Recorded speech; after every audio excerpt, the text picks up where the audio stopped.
नमस्कार प्यारे साथियों, सुनील एकेडमी में आप सभी का हार्दिक स्वागत अभिनंदन है। प्यारे साथियों, आज की कक्षा हमारे लिए बहुत ही महत्वपूर्ण होने वाला है क्योंकि मैं आप लोगों के लिए लेकर आया हूँ द्रोणाचार्य श्रेष्ठ। प्यारे साथियों, क्या है द्रोणाचार्य श्रेष्ठ, थोड़ा सा हम समझ लेते हैं। इसमें हम आदिकाल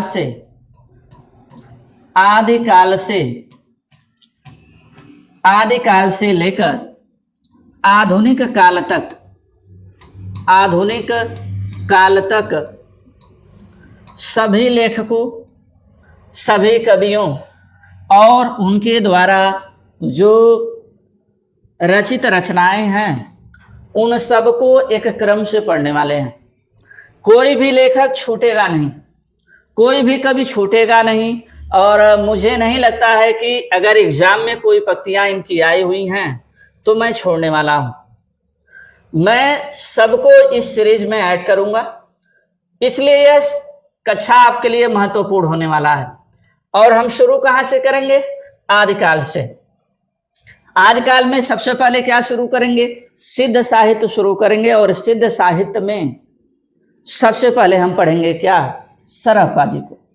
सबसे पहले हम पढ़ेंगे सरापा जी को। ठीक है, तो आइए हम क्लास की तरफ चलते हैं। सिद्ध साहित्य के प्रमुख सिद्ध जिसमें सबसे पहले मिलते हैं कौन? सरापा जी मिलते हैं। सबसे पहले कौन मिलते हैं? सरापा जी मिलते हैं। प्यारे साथियों, अगर इनके समय की बात करें तो इनके समय में अलग अलग विद्वानों ने अलग अलग मत जो है प्रस्तुत किया है। अलग अलग विद्वानों ने अलग अलग मत कैसे प्रस्तुत किया है, आइए हम समझते हैं। डॉक्टर विनयतोष भट्टाचार्य जी कहते हैं कि इनका जो समय है वह है विक्रम संवत 690। लेकिन यहीं पर राम कुमार वर्मा जी कहते हैं कि इनका समय विक्रम संवत 717 से 826 तक है। ठीक है ना? और जो सबसे सर्वमान्य मत है वह राहुल सांस्कृत्यायन जी का है और ये कहते हैं कि इनका जो समय है 769 ईस्वी से। और यह तीनों मत सरापा के समय के बारे में जो कहा गया है, ये तीनों मत बहुत ही महत्वपूर्ण है। आपकी परीक्षा में इन तीनों में से कोई भी मत आ सकता है और सबसे ज्यादा संभावना बनता है किसका? राहुल सांस्कृत्यायन द्वारा जो दिया गया इनका मत है। अब इनकी जात की बात करें तो इनका जाति ब्राह्मण है। इनके अन्य जो नाम हैं, इनके नामों के बारे में समझते हैं। इनका अन्य जो नाम है वह है राहुल भद्र, सरोज वज्र, पदम वज्र और सरोरुह है। ठीक है ना? इनके अन्य और नाम है, लेकिन इनमें से जो सबसे महत्वपूर्ण नाम है हमने यहाँ पर लिखा हुआ है। इस बात को आप ध्यान रखेंगे। सरापा राजा धर्मपाल, जिनका समय 769 से शुरू होता है और 809 ईस्वी तक समाप्त हो जाता है, इनके यह समकालीन थे। सरापा की 32 रचनाओं का उल्लेख मिलता है, जिनमें से मुख्य निम्नलिखित हैं। इनकी जो रचनाएं हैं, सबसे पहले मिलता है दोहा कोश। परीक्षा में कई बार यह पूछा है, परीक्षा में कई बार यह पूछा गया है, इसलिए इसको आप याद रख लेंगे। दोहा कोश गीत, दोहा कोश चर्या गीत, यह भी आपके लिए क्या है? महत्वपूर्ण है। दोहा कोश उपदेश गीत, कामकोश अमृत वज्र गीत, डाकनी वज्र गीत, यह इनके द्वारा जो है रचित प्रमुख रचनाएं जो 32 हैं, इनमें से जो मिलता है वह यही मिलता है। ठीक है ना? विशेष में कुछ तथ्य लिखे गए हैं। क्या लिखे गए हैं आइए समझते हैं। वर्तमान में सरापा की कोई रचना उपलब्ध नहीं है, केवल कुछ पद ही मिलते हैं। वर्तमान समय की बात करें तो इनकी जो रचनाएं हैं मिलता नहीं है, लेकिन इनके कुछ पद ही उपलब्ध हो पाते हैं और इन पदों के आधार पर ही हम बताते हैं कि यह सरापा द्वारा क्या किया गया है? रचित किया गया है। सरापा के संबंध में कुछ विशेष तथ्यों के बारे में बात करें तो आइए समझते हैं। सरापा का जो मूल नाम है वह राहुल भद्र। इन्होंने किसी सर अर्थात किसी तीर बनाने वाली लड़की से विवाह किया, इसलिए इनका नाम पड़ा क्या? सरापा। और इसी नाम से यह क्या हो गए? प्रसिद्ध हो गए। राहुल सांस्कृत्यायन ने इन्हें हिंदी का प्रथम कवि माना है और इसको मैं पिछली कक्षा में आपको पढ़ा चुका हूँ।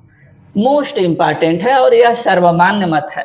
84 सिद्धों में ये कालक्रम की दृष्टि से सबसे जो है पहले सिद्ध हैं। सबसे प्रथम सिद्ध की बात करें तो वो कौन है? सरहपा जी हैं। वो कौन है? सरहपा जी हैं। ठीक है ना। इनके पदों का संपादन राहुल सांस्कृत्यायन और प्रबोध चंद्र बागची जी अलग अलग दोहा कोश नाम से किए हुए हैं। राहुल सांस्कृत्यायन और प्रबोध चंद्र बागची जी ने अलग अलग दोहा कोश नाम से इनकी रचनाओं का इनके पदों का संपादन किए हुए हैं। ये सिद्धों में सहज ज्ञान एवं महासुखवाद के प्रवर्तक माने जाते हैं। हिंदी में दोहा, चौपाई और कड़वक पद्धति का प्रयोग करने वाले प्रथम कवि सरहपा जी माने जाते हैं। तो यह जो विशेष तथ्य है, इन विशेष तथ्यों को आपको ध्यान में रखना है और जो आपको बताया गया कि महत्वपूर्ण है, आप यह मानकर चलिए कि वह परीक्षा में पूछे गए हैं और इसलिए आपको बताया जा रहा है कि यह महत्वपूर्ण है। यह भी कई बार परीक्षा में पूछा गया, यह भी पूछा गया है, ठीक है ना। और यह भी आपके लिए महत्वपूर्ण है, यह इसको भी आप ध्यान में रखेंगे। चलिए अब आगे बढ़ते हैं। अब बात करते हैं इनके द्वारा कुछ महत्वपूर्ण पंक्तियों का। ठीक है, महत्वपूर्ण पंक्तियां लिखी गई हैं। पढ़ना थोड़ा सा कठिन होता है, आप जानते हैं। और शुरुआत में आदिकाल में ही रचित किया गया है। पंडित सल संत बखाड़य देय रुद्र बसंत न जाड़य। यहाँ पर इसके भावार्थ दिए गए हैं इन दोनों पंक्तियों के। इसमें बताया गया क्या, जिस व्यक्ति को लोग पंडित कहते हैं वह हर समय शास्त्र और धर्म का बखान करता है, लेकिन यदि वह अपने शरीर में उठने वाले क्रोध, रुद्र और वासना को नहीं पहचान पाता, यदि वह अपने चंचल मन जिसका निरंतर आगमन गमन होता रहता है को नियंत्रित नहीं कर पाता, तो ऐसा व्यक्ति केवल नाम का पंडित है। असल में उसका ज्ञान व्यर्थ है और उसका पंडित कहलाना निर्लज्जता है। तो यह जो पंक्ति है, यह पंक्ति आपके लिए बहुत ही महत्वपूर्ण है। इस पंक्ति को आप ध्यान में रखेंगे, मोस्ट इम्पॉर्टेंट। चलिए अगले पंक्ति की बात करें तो अगला पंक्ति मिला क्या? जहि मन पवन न संचर रवि शशि नाही पवेश, तहि वत चित विषाम करु सरेहे कही उवेश। यह भी लाइन आपके लिए महत्वपूर्ण ही है, मोस्ट इम्पॉर्टेंट,